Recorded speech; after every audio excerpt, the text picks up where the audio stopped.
পাঁচটি ঘটনার পূর্বে পাঁচটি জিনিসকে মূল্যবান মনে করবে।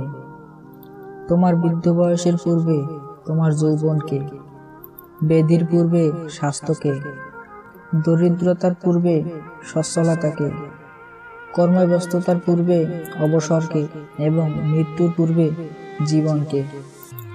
মানুষের জীবনটাই অগণিত ভুলের যোগফল। তোমাকে যে চাহিয়াছে ভুলে একদিন, সে জানে তোমাকে ভোলা কি কঠিন। অতীতকাল যত বড় কালই হোক না কেন, নিজের সম্বন্ধে বর্তমান কালের একটা স্পর্ধা থাকা উচিত। মনে থাকা উচিত তার মধ্যে জয় করবার শক্তি আছে। আমরা যতই অধ্যয়ন করি ততই আমাদের মধ্যে অজ্ঞানতার আবিষ্কার করি।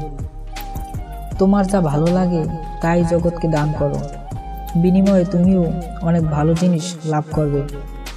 যৌবনকালে কোনো বালিকা কোনো ছেলেকে যদি ভালোবাসে, তাহার মতো সৌভাগ্যবান আর কেহই নাই। যদিও সে প্রেম অধিকাংশ সময় অপ্রকাশিত থাকে, কিন্তু সে প্রেমের আগুন সবসময় বালিকাকে সারা জীবন পোড়ায়। অপেক্ষা হলো শুদ্ধতম ভালোবাসার একটা চিহ্ন। সবাই ভালোবাসি বলতে পারে, কিন্তু সবাই অপেক্ষা করে সেই ভালোবাসা প্রমাণ করতে পারে না। দুঃসময়ে কোনো অপমান গায়ে মাখতে হয় না।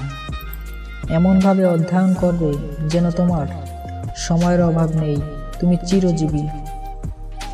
এমনভাবে জীবনযাত্রা নির্বাহ করবে যেন মনে হয় তুমি আগামীকালেই মারা যাবে। শৃঙ্খল প্রিয় সিংহের থেকে স্বাধীন গাধা উত্তম। প্রাচীর্যের মধ্যে থাকাকালে দুঃখীদের মধ্যে উপদেশ দেওয়া খুবই সহজ। নিন্দুকেরা পুরোপুরি সৎ হতে পারে না। কিছুটা সততা তাদের পেশার জন্য অপরিহার্য, কিন্তু প্রশংসাকারীদের পেশার জন্য মিথ্যাই যথেষ্ট। অনুকরণ নয়, অনুসরণ নয়, নিজেকে খুঁজুন, নিজেকে জানুন, নিজের পথে চলুন।